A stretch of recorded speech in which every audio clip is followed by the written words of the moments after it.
நீங்க சொல்லக்கூடிய இந்த மகாத்மா காந்தி ஊரக வேலைவாய்ப்பு திட்டம் என்பது இப்போது விக்ஷித் பாரத் அப்படிங்கிற வேலை உறுதியளிப்பு திட்டமாக மாற்றம் செய்யப்பட்டு நாட்டிலே அமல்படுத்த தொடங்கி இருக்கிறோம். இதுல நீங்க 125 நாள் ஏற்றிருக்கோம் நம்மளோட வேலை நாட்கள் அப்படின்னு சொல்றீங்க.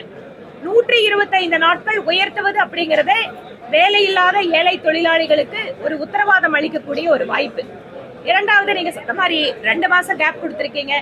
இதை பற்றி எல்லாம் விரிவாக நாளை 5ஆம் தேதியிலிருந்து ஒவ்வொரு மாவட்டத்திலேயும் ஒவ்வொரு பகுதியிலேயும் இது தொடர்பாக மக்களுக்கு இதை பற்றி, இந்த சட்டத்தை பற்றி முழுமையான புரிதலை ஏற்படுத்துவதற்காக அமைச்சர்கள், எம்பிக்கள், எம்எல்ஏக்கள் இந்த மாதிரி ஒவ்வொருத்தரோடவும் தனித்தனியான நிகழ்ச்சி ஏற்பாடு செய்ய போறோம். அது எக்ஸ்பிளைன் பண்ணணும்னு சொன்னா அந்த டேட்டாவெல்லாம் போட்டு உங்களுக்கு எக்ஸ்பிளைன் பண்ணணும்.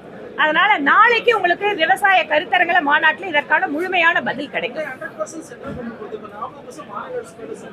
நான் அதனாலதான் சொல்றேன், இதுக்கு முன்னாடியும் மாநில மத்திய அரசுகள் தான் சேர்ந்து நிறைய திட்டங்களை நிறைவேற்றிட்டு இருக்கோம்.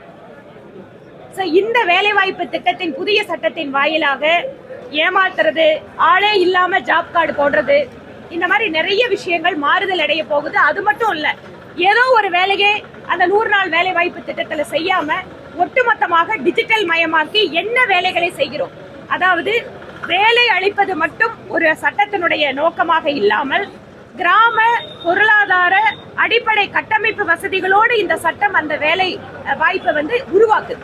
ஒரு கிராமத்துக்கு என்ன வேணும், நீர்நிலைகளை பராமரிப்பது, அங்க தேவையான கட்டமைப்பு வசதிகளை உருவாக்குவது, இந்த மாதிரி விஷயத்தையும் இந்த புது சட்டம் ஏற்படுது.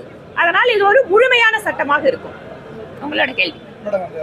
பொங்கல் பரிசா அரசு அரிசி குடும்ப பொங்கல் பரிசு அப்படிங்கறத ரொம்ப வருஷமா தமிழகத்துல கொடுத்துட்டு இருக்கிற விஷயம் தான். ஆனா அந்த பொங்கல் பொருட்கள் எவ்வளவு தூரம் ரொம்ப தரம் இல்லாமல் கொடுக்கப்படுவது, அந்த பொங்கல் பொருட்களை வாங்குவதில் ஊழல் என்று பல்வேறு குற்றச்சாட்டுகள் ஒவ்வொரு பொங்கலின் போதும் திமுக அரசின் மீது வைக்கிறோம். இந்த முறையாவது அவர்கள் தரமான பொருட்களை கொடுப்பாங்களான்னு பாக்குறோம்.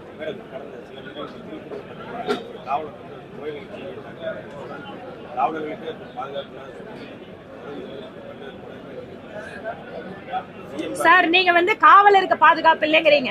காவலருக்கே பாதுகாப்பு இல்லை. ஒன்று, போலீஸ் மக்களை காப்பாற்றணும், இன்னைக்கு அவங்களுக்கே பாதுகாப்பு இல்லை. அப்ப சாதாரண மக்களோட நிலைமையை நினைச்சு பாருங்க. ஒரு காலத்துல சட்டம் ஒழுங்கு சிறப்பான மாநிலம், அமைதியான மாநிலம், பெண்களுக்கு பாதுகாப்பான நகரங்கள் அப்படிங்கிற அந்த இண்டிகேட்டர் எல்லாமே இப்ப மாறி இப்போது தமிழகத்திலே ஒவ்வொரு நாளும் வன்முறை. சின்ன சின்ன பசங்கள்லாம் போதையினுடைய அடிமையாகி இன்று அவர்கள் குடும்பத்தில் அமைதி இல்லாம, சமுதாயத்தில் அமைதி இல்லாம செல்கின்ற நிலை. நம்முடைய பெருமைக்குரிய அப்பா என்று தமிழக மக்களுக்கு நான் தான் அப்பா அப்படின்னு சொன்னவரு இன்னைக்கு என்னன்ட்டாரு, மத்திய அரசு பாத்துக்கிட்டோம், பெற்றோர் பாத்துக்கிட்டோம், கையை கழுவிட்டு போறாரு. இதுதான் இன்னைக்கு இருக்கக்கூடிய யதார்த்தம். ஏன்னா இப்ப நீங்க முன்னாடி சொன்னீங்கல்ல, மத்திய அரசு கொடுக்கின்ற நிதி அப்படின்னு வரும்போது வேலை உறுதியளிப்பு திட்டமாகட்டும் அல்லது எந்த திட்டமா இருந்தாலும் அமல்படுத்துவது அப்படிங்கிறது மாநில அரசு. அப்ப அமல்படுத்தும் போது என்ன பண்ணணும், பயனாளிகளை யார் கண்டுபிடிச்சு கொடுப்பாங்க? மாநில அரசு தான் உண்மையான விவசாயிகளை கண்டறிஞ்சு கொடுக்கணும். முன்னாடி என்ன பண்ணாங்க, விவசாயிகளோட லிஸ்ட் எல்லாம் அனுப்பிச்சுட்டாங்க. அதுல பார்த்தோன்னு சொன்னா நிறைய மாவட்டங்கள்ல போலியான கணக்குகளை உருவாக்கி அந்த பணத்தை பெற்று வருவதாக இந்த மாதிரியான குற்றங்கள் நடந்த காரணத்தால மத்திய அரசு என்ன சொல்லுச்சு, அதனால சொல்றேன், அதுல ஊழல் நடந்திருக்கு. அரசாங்க அதிகாரிகள் கிட்ட விழுப்புரம் அல்ல, நாமக்கல் ஆயிரக்கணக்கான பேர்ல போலியாக விவசாயிகள் கணக்குகளை பணம் வாங்குறது தெரிஞ்சதுனால இப்போ மாநில அரசு எந்த அளவுக்கு விவசாயிகளோட உண்மையான விவசாயிகளை கொடுக்கறாங்களோ அதுக்கு எல்லாத்துக்கும் பணம் கொடுத்துறோம். அதனால மாநில அரசு எத்தனை விவசாயிகளை கொடுக்கறாங்களோ அந்த அளவுக்கு மத்திய அரசு கொடுத்துரும்.